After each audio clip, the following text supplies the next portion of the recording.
Hi, this is John Bard, Managing Editor of Children's Book Insider, the newsletter for children's writers, and Fightin' Bookworm-in-Chief at the CBI Clubhouse at cbiclubhouse.com, our new community just for children's book writers.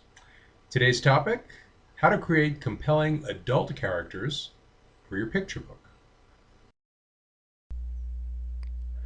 Working adult characters into picture book stories can be tricky. Many writers insist on creating adults who are wise, understanding mentors, who never lose their temper, and have instant access to answers for all of life's problems. Their purpose is to set a good example and teach a lesson. Now, I suspect many of these authors are creating the parents they want to be themselves, or perhaps think they should be. And while it's comforting for kids to know that there are adults like this in the real world, they are fairly one-dimensional characters, and frankly, not always that much fun. Then we have books about parents who profess their love for their child.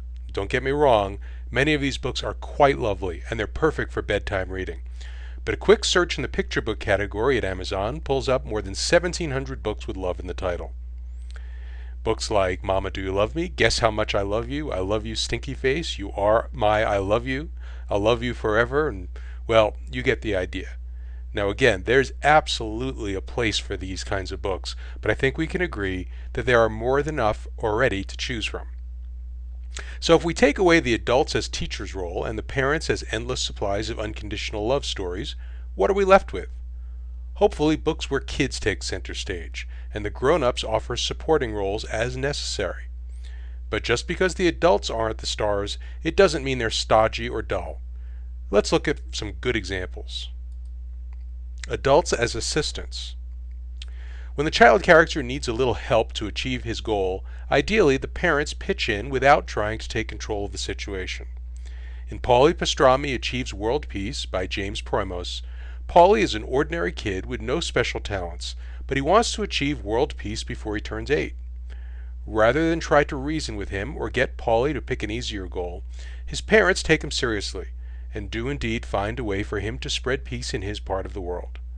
Paulie starts the ball rolling on his own with small gestures of kindness, but needs his parents to help him take the final step. Stories like this show loving, supporting parents while still allowing readers to believe they can be in charge of their own dreams. Adults as foils. Grown-ups might not like picture books that depict adults acting foolish, being bested by the kids, or who are utterly clueless, but young readers love them. Think of all the stories your kids insisted you read over and over, or that perhaps you fondly remember from your childhood. I bet most involve the child protagonist, or an animal character that represents the child, being smarter than the adult. Officer Buckle and Gloria, Goodnight Gorilla, Imogene's Antlers, even The Cat in the Hat were some of the favorites in my house. Kids are told all day long what they should and shouldn't do.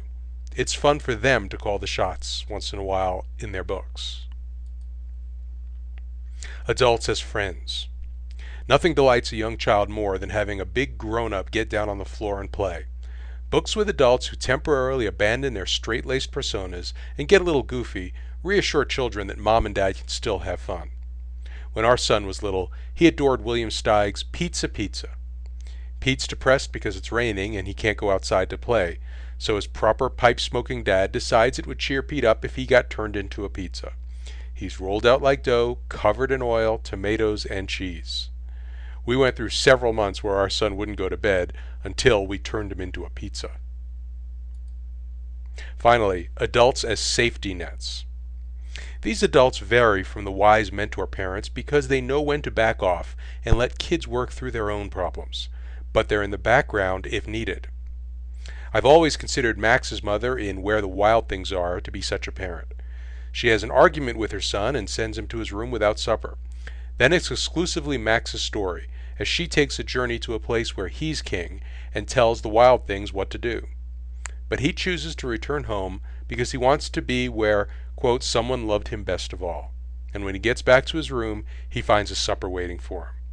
This is a mom who understands her son, and who loves him even when he makes mischief, and who knows how to time dinner so it's still hot when he returns from his wild rumpus. And that's a mom worth writing about. That's it for today. Hope you enjoyed it. Hope you learned something. To To learn a lot more about writing for children, come and visit us at cbiclubhouse.com. Until next time, this is John Bard reminding you, keep writing.